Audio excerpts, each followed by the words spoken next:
21st Precinct, Sergeant Waters. Chasing him where? Now, who is it, a police officer? Yeah? Yeah? What building did he run into? What is that, 452 or 492? Oh, was he man-armed? You are in the muster room at the 21st Precinct, the nerve center. A call is coming through. You will follow the action taken pursuant to that call from this minute until the final report is written in the 124 room at the 21st Precinct. All right. I'll send the officers right over there.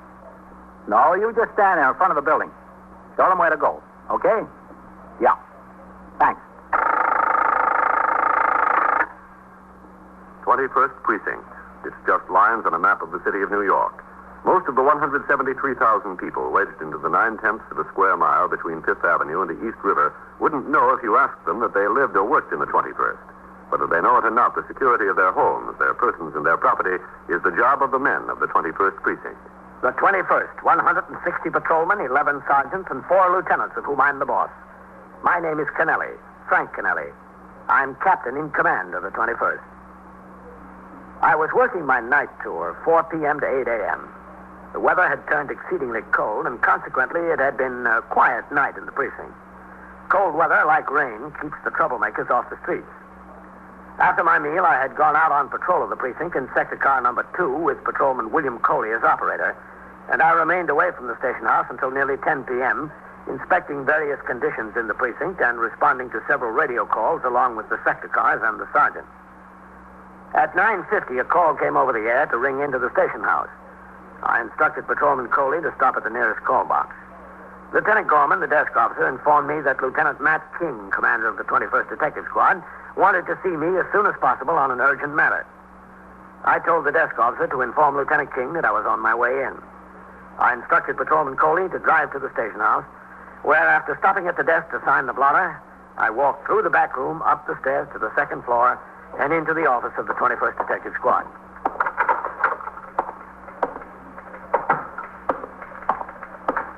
Hello, Captain. Hello, where's Lieutenant King? In his office, Captain. He asked me to ring in there when you got here.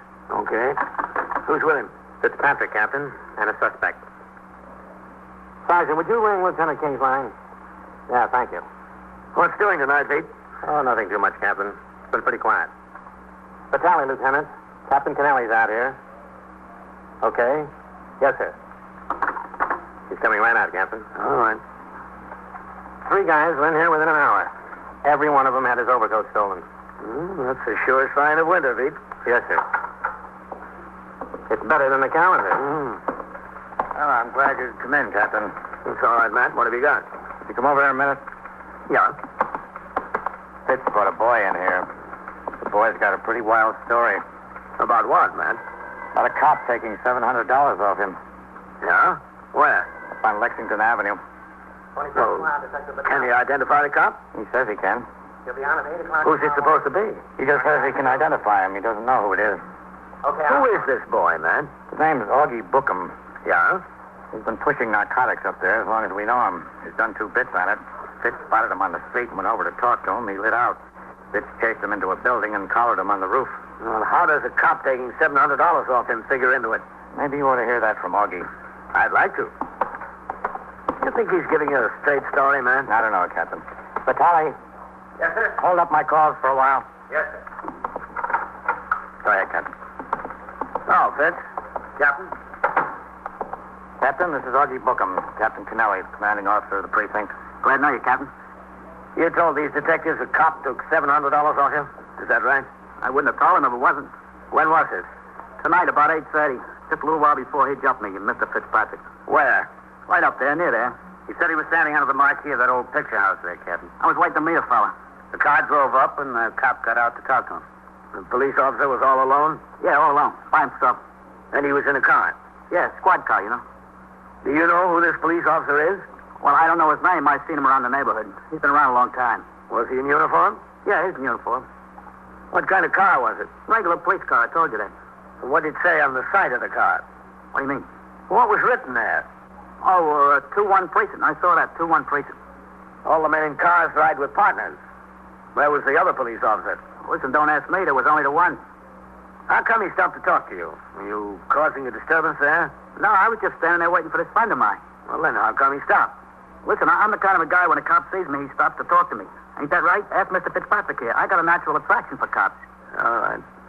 The car pulled up and he got out. What happened then? Well, listen, I told these fellas all about it. Let them tell you. I don't feel like going over and over it. You'll go over it plenty. You Come in here, Augie, and made a statement about a police officer being guilty of misconduct. It's the captain's job to find out the identity of that police officer. Oh. Now, you answer his questions. All right, if I got it, I got it. You got it. He got out of the car and walked over to you. Yeah. What did he say? I said, hello, Augie. He knew your name? I told you, everybody knows my name. But you didn't know his. No, I didn't know. I didn't care. All right, then what did he say? He said, when'd you get out? You see, I've been doing this bit over Rikers Island. What for? Same old thing. Misdemeanor, Captain. Reduced from a felony on a plea of guilty. Then what? Well, I told him when I got out, so he said, maybe I'm going back. He said, stick my hands up against the wall there, and I did. He looked me over. Oh, what did he find? He found us $700. And what else? I had 6 quarters of H in my shed. He found them. An ounce and a half of heroin. Yeah, so he said, Augie, this time you get the book. No more Rikers Island. This is a big-time rap for sure. And I said, well, what can I do? So he said, go on, get in the car. I started to go over, get in the car. Then he said, wait a minute. So I waited a minute. Yeah. And the cop said to me, he said, look, Augie, you're an idiot. I told him I agreed with him because I can count on myself to get in a jam like this every time. So he says, why do I lay myself open for a felony by carrying more than a quarter ounce? You see, if a guy's collared with more than an ounce, they got some gimmick that he's got it to sell, prima facie, something like that. Yeah, we know it, the lawyers. Well, that's 2 to 15 years. Between a full ounce and a quarter ounce is still a felony, possession. But under a quarter is a misdemeanor, just another couple months at Rikers Island. So? So I agreed with him I was an idiot. But I had to carry all that good because I was just going to make a meet. It was only my wish I had less than a quarter on me, or preferably none at the time. So he says, how would I like that wish to come true?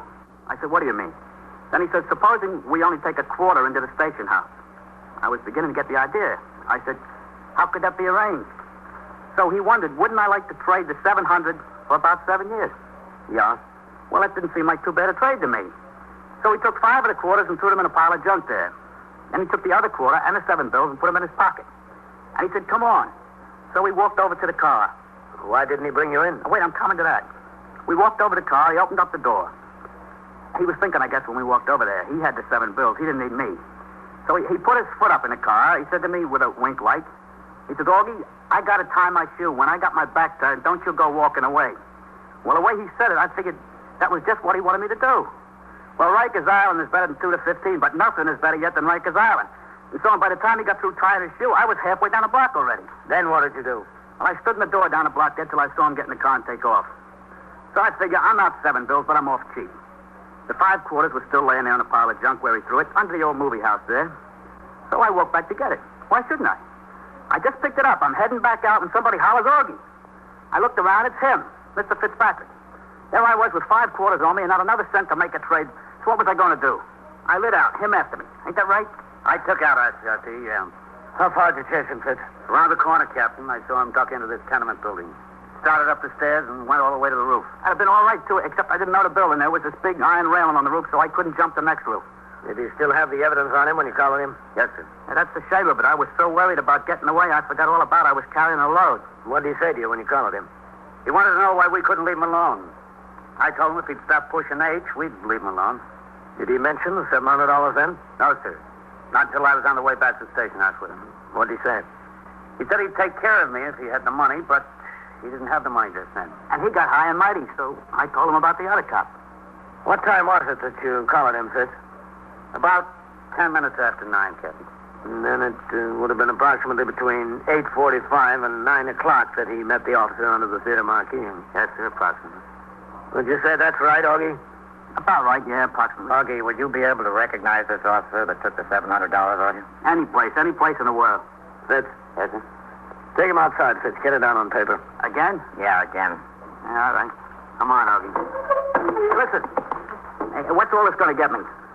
What do you want it to get you, Augie? Well, I mean, I'm entitled to some consideration, don't you think?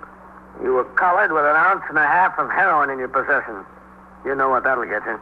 All right, you got a cop that took $700 off me. You want to get that straightened out. You got me with 1.5 ounces of H on me. I want to get that straightened out. I'll help you on that. You help me on this. We can trade out a little bit. Augie, You've done enough trading for one night. Take him outside. Yes, sir. Outside where?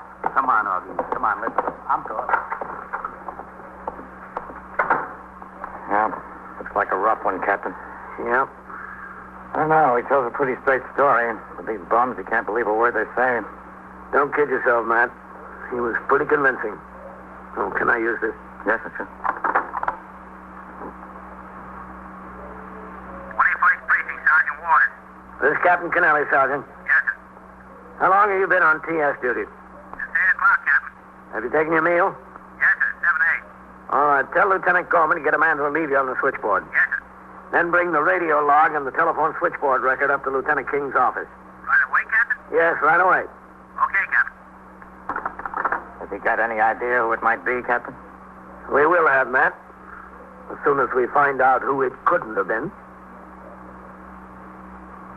You are listening to 21st Precinct, a factual account of the way police work in the world's largest city.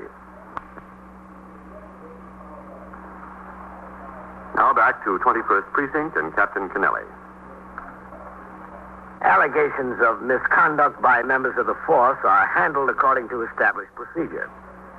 In an organization of more than 20,000 men and women, incidents of this sort are anticipated and appropriate action is provided. In the event of delinquency, a delinquency that is of a minor nature, machinery is provided for disciplinary action following a departmental trial presided over by a deputy commissioner. On a determination of guilty at this trial, the punishment can range from a reprimand to dismissal from the department, depending on the nature of the complaint. If, as in this case, the allegations are of a criminal nature, a full investigation is made and the facts turned over to the district attorney concerned in one of the 5 counties that make up the city of New York. When the charges against a member of the force originate with a civilian, the desk officer of the precinct enters the complaint in the blotter exactly as recited. A transcript is then prepared and forwarded to the inspector commanding the division, who assigns a superior officer above the rank of lieutenant to make an investigation. When the identity of the police officer concerned is unknown or uncertain, the commanding officer of the precinct must conduct a preliminary investigation to determine the identity. It was in this connection that I instructed Sergeant Waters to bring the telephone switchboard record and radio log to Lieutenant King's office. Yes. Sergeant Waters. Come in. Oh, come in, Sergeant. Yes, sir. Sit down here. Where do you want these, Captain? On the table, Sergeant. Okay, Lieutenant. All right. Let's see your entries in the telephone switchboard record. For this tour? Yeah. Yes, sir. You've got 5 sector cars on the street. Yes, sir. Who's in them? Meister and Farrell are number 1. Coley and Mercado are number 2. And Heine and Ziegler are number 3. Kane and Scully are number 4. And Bolney and Barr are number 5. Who's the operator of the sergeant's car? Romano, Lieutenant. Was the sergeant's car on a job between, say, 8:30 and 9:15? Look in the radio line. Yes, sir.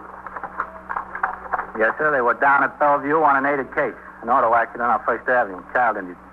They were at Bellevue from 8:40 to 9:05. Then back in service. Well, that puts the sergeant's car out of it, Captain. Yeah. Sectors 2, 4, and 5 come together pretty close up there. Sergeant, were any of the men in sector cars 2, 4, or 5 taking a meal around that same time? Yes, sir. Barr in car number 5 was on his meal period from 8 to 9. Well, that means that Bolney was on patrol alone in the car during that time. Yes, sir. Oh, and Mercado was also taking a meal 8 to 9. Coley was number 2. And I was on patrol with Coley during that time. Oh, yeah. Yes, sir. What about number 4, Sergeant? Well, neither of them had a meal during that time. As a matter of fact, they were on a job. They had a case on 93rd Street. An old lady overcome from a gas case, one of those defective hot water heaters.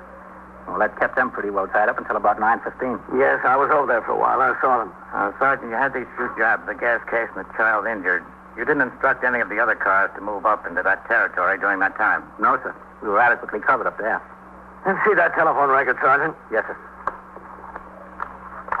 Let's see. This shows car 5's ringing time is 35. Bolney rang in 5 minutes late, 8:40. Yes, sir. What was his explanation? Told me he was on a job. There was a fight in a candy store, and he had a time breaking it up. His partner was taking his meal then. Bolney was alone in the car. Yes, sir, that's right. Did he make any arrests? No, sir. He said it was just 3 or 4 kids. He broke it up and sent them on home. And that's why he rang in 5 minutes late. That's what he said, Captain. That call box 14, that's up on Lexington near the closed movie house there, isn't it, Sergeant? That's right, Lieutenant.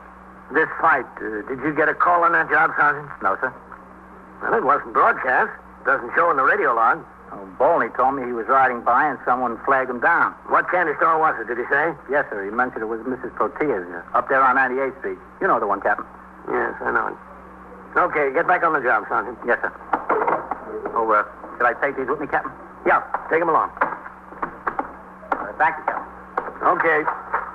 Shut the door, will you, Sergeant? Yes, sir. You figure it might be Balney, eh, Captain? Well, from the records, it couldn't have been anyone else. And he was alone in the car at the time. Partner was taking a meal. It all fits. Yes, sir. All fits. All fits too well. With Lieutenant King, I went downstairs into the muster room and around behind the desk where I signed the blotter. On the street, Lieutenant King directed me to the spot where the detective squad car was parked. We got into it and drove uptown on Park Avenue past block after block of fine apartment houses until we reached the point where the New York Central tracks emerged from the 50-block tunnel to Grand Central Terminal. There, Park Avenue becomes a thoroughfare through the slums. We turned into 98th Street and drove until we came to the small candy store run by Mrs. Angelina Protea, a middle-aged widow who succeeded her husband in the business.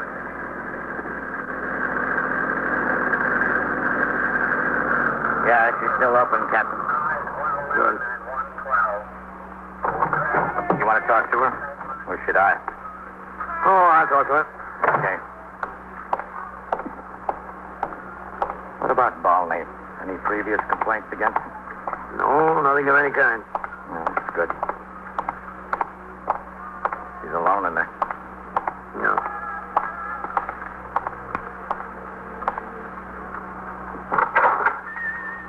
Go ahead, man. Hello. How have you been? Hello, Miss Protea. This is Lieutenant King. Miss Protea? Lieutenant King. We've met. Yes. When you caught the robbers that came in here and took my money and I came to the police station. Last year, remember? Remember when you caught the robbers, the two men? Oh, yes, I remember. Not the last time when there was only one robber with a knife. It was the time before when there were two robbers, one with a gun. The two boys from 113th Street. That's right. What's the matter? You could never find the one robber with a knife, huh? He got more money from me. Maybe we'll still get him someday. Miss Protea. Yeah, Captain. Oh, a nice soda, gentlemen, huh? A plain chocolate all with ice cream. No, thank you. Oh, go on, have a soda. No, thank you, Miss Protea. All right. Miss Protea, was there a fight in here tonight? A fight? Yeah, in the store here. Was there any kind of disturbance? Not a fight exactly. The boys were in here, the boys from the block. An argument. There wasn't a fight? All right, it was a fight. But they didn't fight much. They didn't hit hard. The boys fight almost every night. Did a policeman come in and break it up?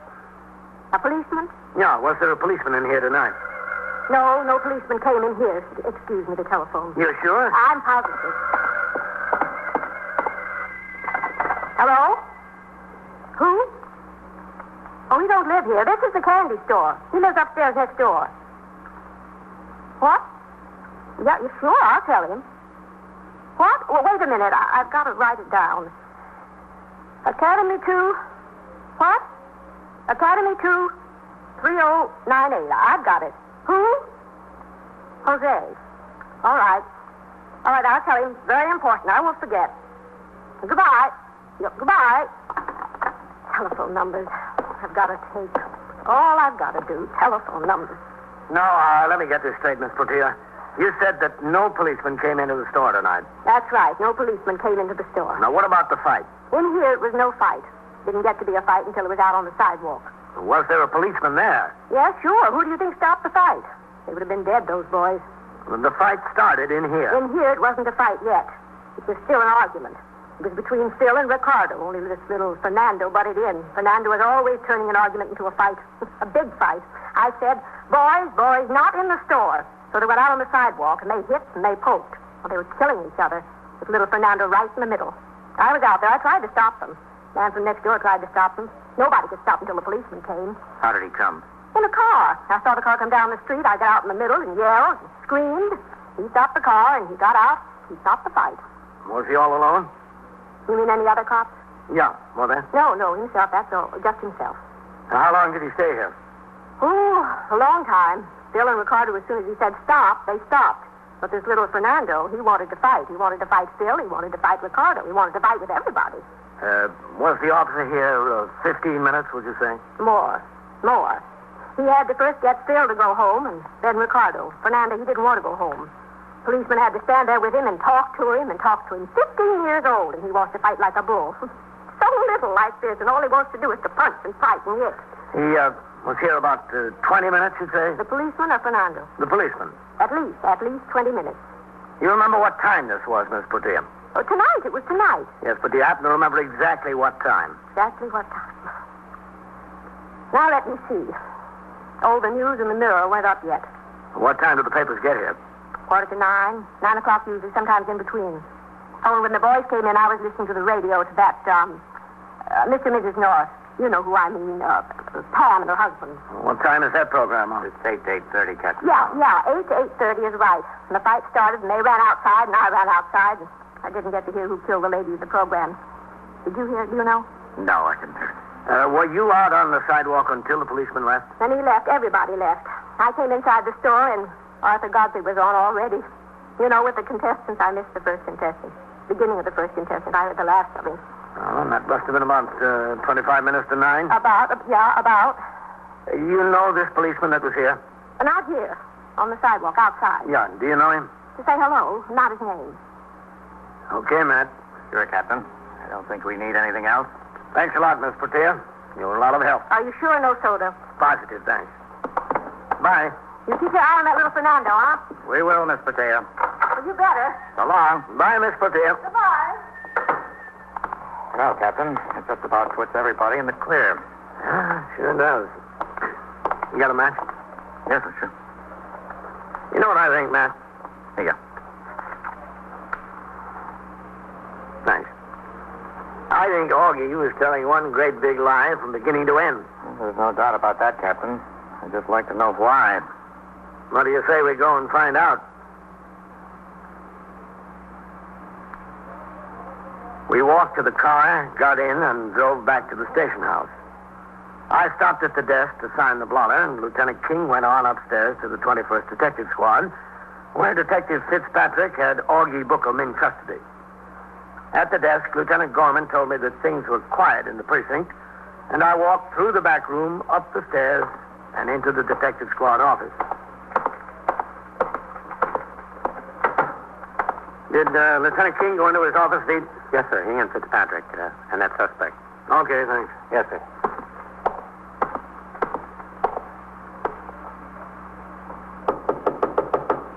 Yes.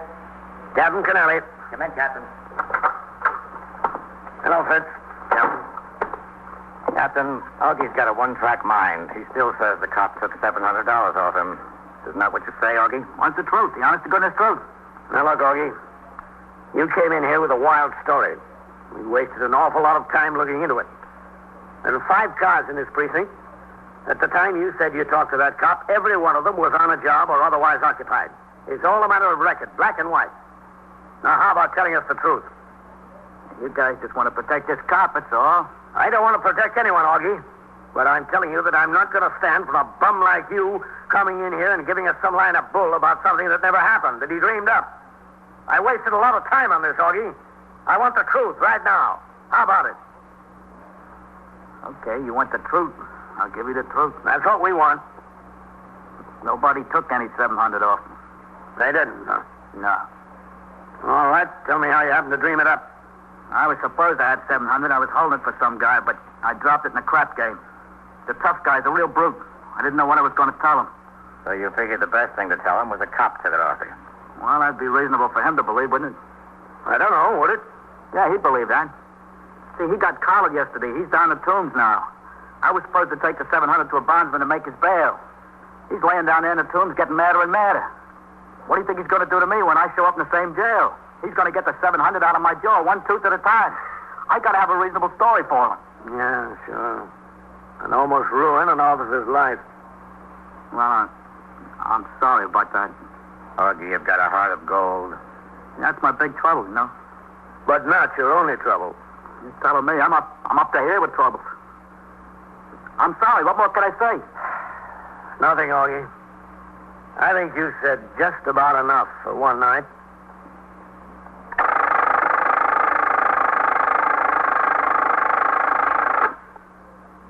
"21st Precinct, Sergeant Waters." Well, what do you mean he's missing? Missing from where?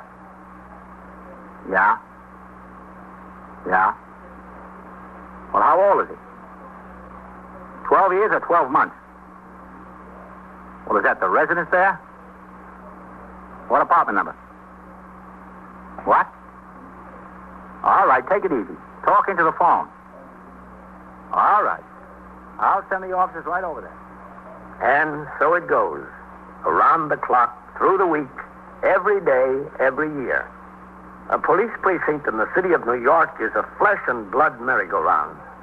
Anyone can catch the brass ring, or the brass ring can catch anyone. 21st Precinct, a factual account of the way the police work in the world's largest city, is presented with the official cooperation of the Patrolmen's Benevolent Association, an organization of more than 20,000 members of the Police Department, City of New York. Everett Sloan in the role of Captain Kennelly, Ken Lynch as Lieutenant King, Harold Stone as Sergeant Waters. Featured in tonight's cast were John Shea, Bill Quinn, John Sylvester, and Abby Lewis. Written and directed by Stanley Niss. Produced for CBS Radio by John Ives. Art Hannah speaking.